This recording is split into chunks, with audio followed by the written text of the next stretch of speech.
The Ohio Department of Education contributed by opening new training center to provide a non-traditional setting for specialized help. The results from various responses were dramatic. School suspensions decreased by 40%, bullying incidents dropped 60% in hallways and 80% in gym area. Follow-up surveys indicated that there were positive attitudinal changes among students about bullying and that more students felt confident that teachers would take action when problem arose.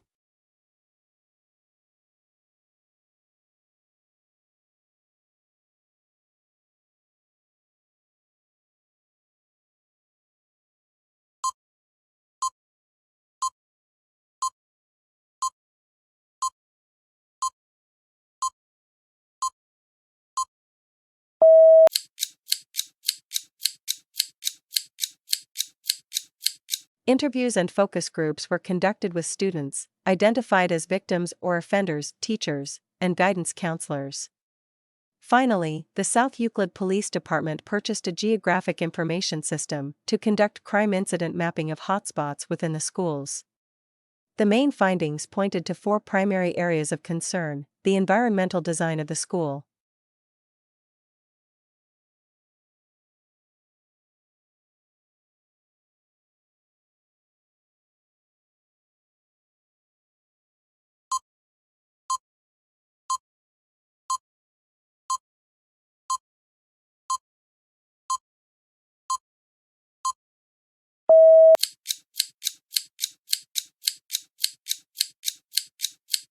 Spurred by the sense that disorderly behavior among students in South Euclid was increasing, the school resource officer, SRO, reviewed data regarding referrals to the principal's office.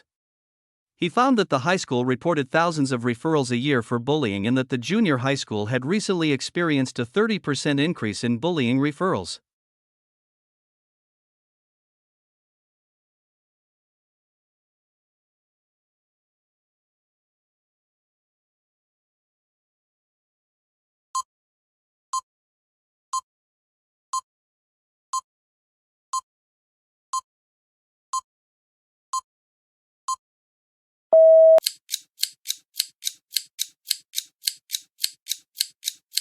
The company sent a constant stream of messages rather than communicating through the occasional big and expensive noise. So whether you're trying to make waves in the laboratory or the media, the people in white coats would advise a little and often.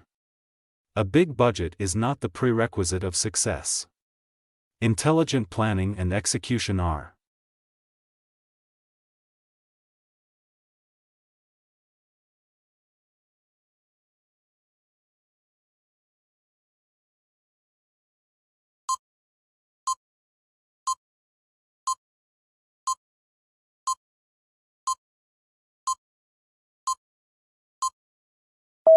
Media consultant Paul Bay believes that just as with the pebbles in a pond, a carefully choreographed and meticulously timed stream of communication, a monthly ad in MT, for example, will have a more lasting effect than a sporadic big splash during primetime ad breaks. Innocent is a testament to the power of pebbles.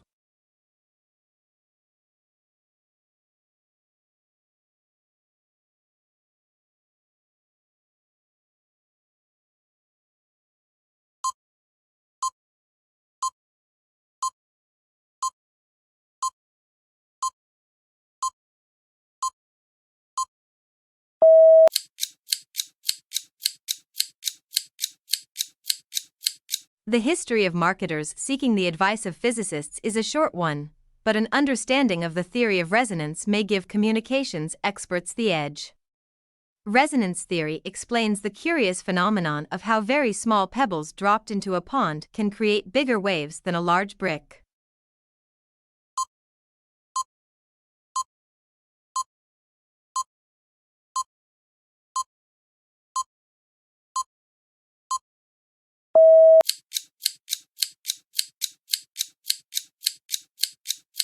Archaeologists and other scientists were also concerned that this might be the first step towards a policy of reburying all human remains held in museum collections in England and Wales, including prehistoric, Roman, Saxon, Viking and medieval, as well as more recent remains.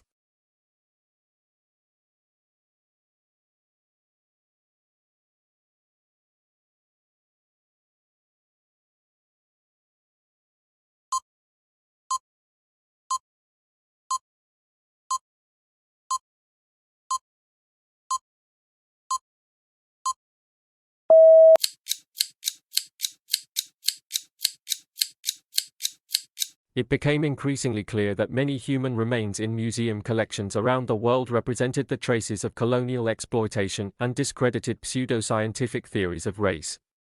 In the light of these debates and changing attitudes, some human remains were returned or repatriated to their communities of origin, a process which continues to this day.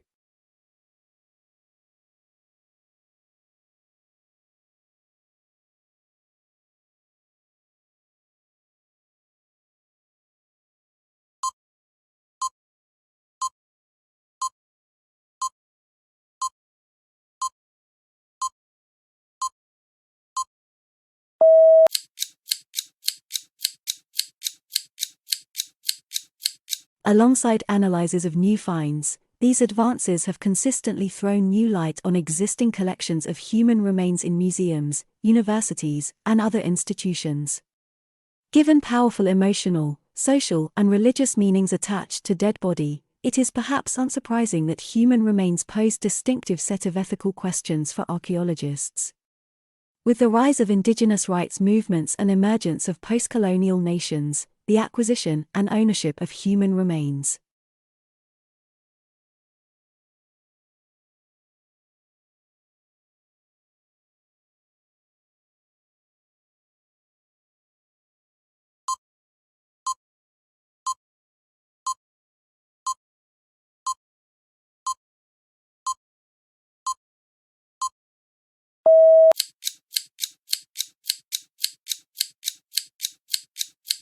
Human remains are a fundamental part of the archaeological record, offering unique insights into the lives of individuals and populations in the past.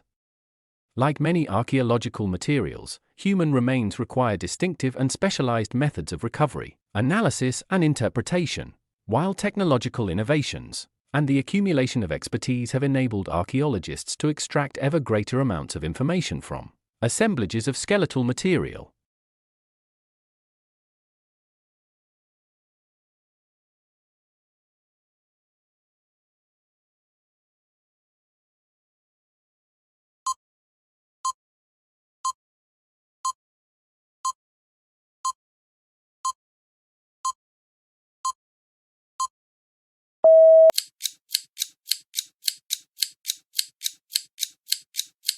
Challenges arise as social and economic structures try to adjust to the simultaneous phenomenon of diminishing young cohorts with rising older ones, and opportunities present themselves in the sheer number of older individuals and the vast resources societies stand to gain from their contribution.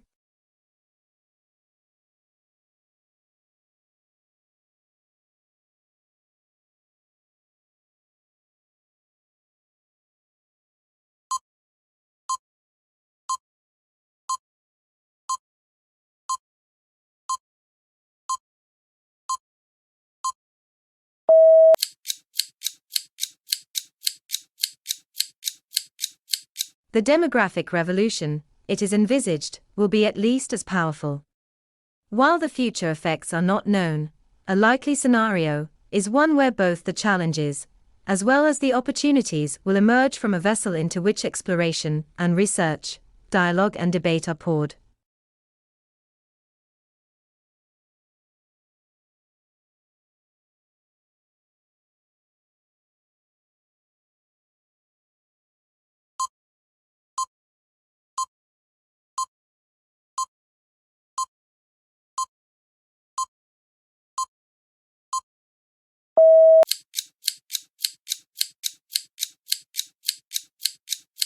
This portrait of change in the world's population parallels the magnitude of the Industrial Revolution, traditionally considered the most significant social and economic breakthrough in the history of humankind since the Neolithic period.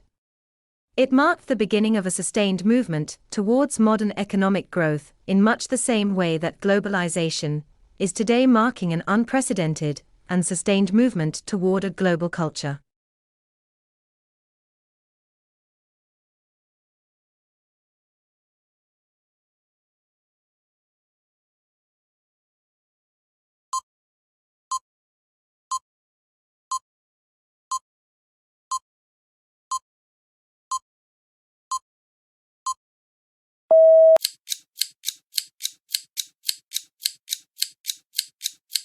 We live in an aging world. While this has been recognized for some time in developed countries, it is only recently that this phenomenon has been fully acknowledged. Global communication is shrinking the world, and global aging is maturing it. The increasing presence of older persons in the world is making people of all ages more aware that we live in a diverse and multi-generational society.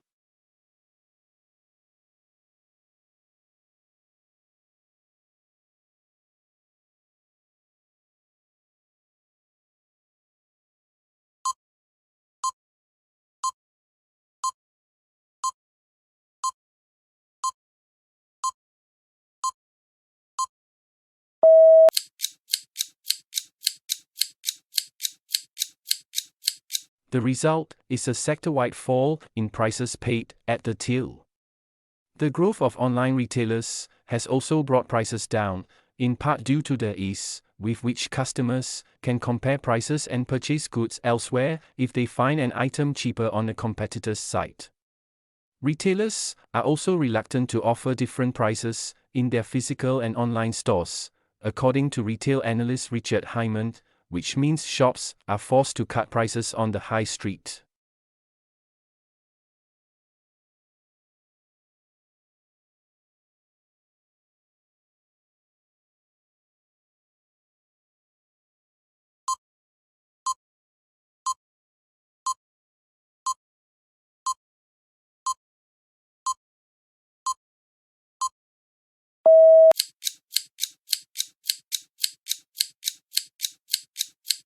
A plunging oil price has dragged UK inflation to zero over recent months. But analysts say the fall in retail prices cannot solely be attributed to oil. Discount retailers continue to steal market share from established industry giants, taking an increased chunk of both food and non-food markets.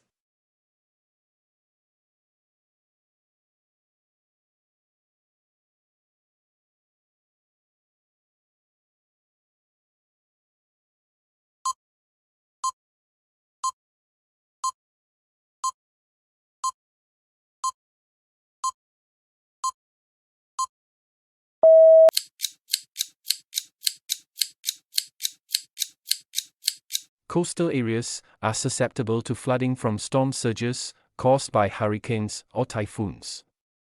The surge, combined with high tides, can lead to seawater inundating low-lying coastal regions. In colder climates, ice jams can lead to floods. These occur when pieces of floating ice accumulate at a natural or artificial barrier and prevent the flow of water, causing it to overflow the banks.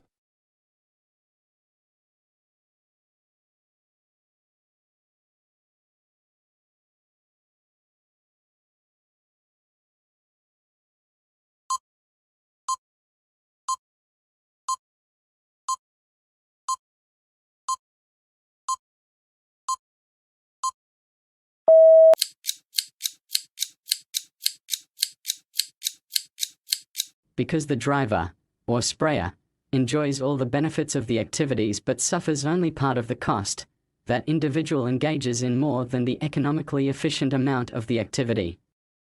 In this sense, the problem of greenhouse gases parallels the problem that occurs when someone smokes a cigarette in an enclosed space or litters the countryside with fast food wrappers.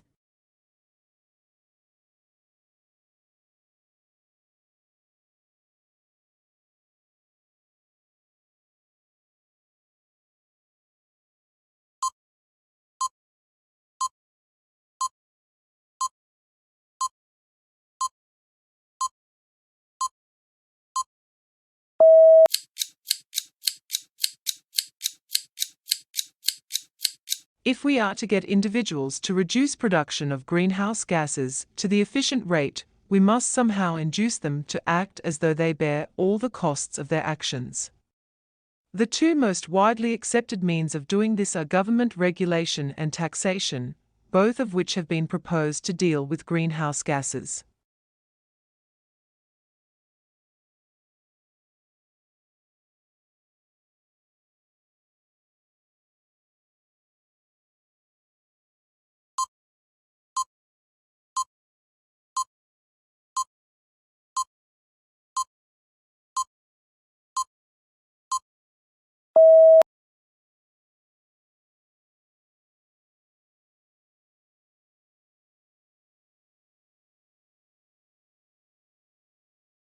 country's standard of living generally depends on the size of its national income. Standards of living are measured by such things as the number of cars, televisions, telephones, computers, washing machines, and so on, for every 1,000 people.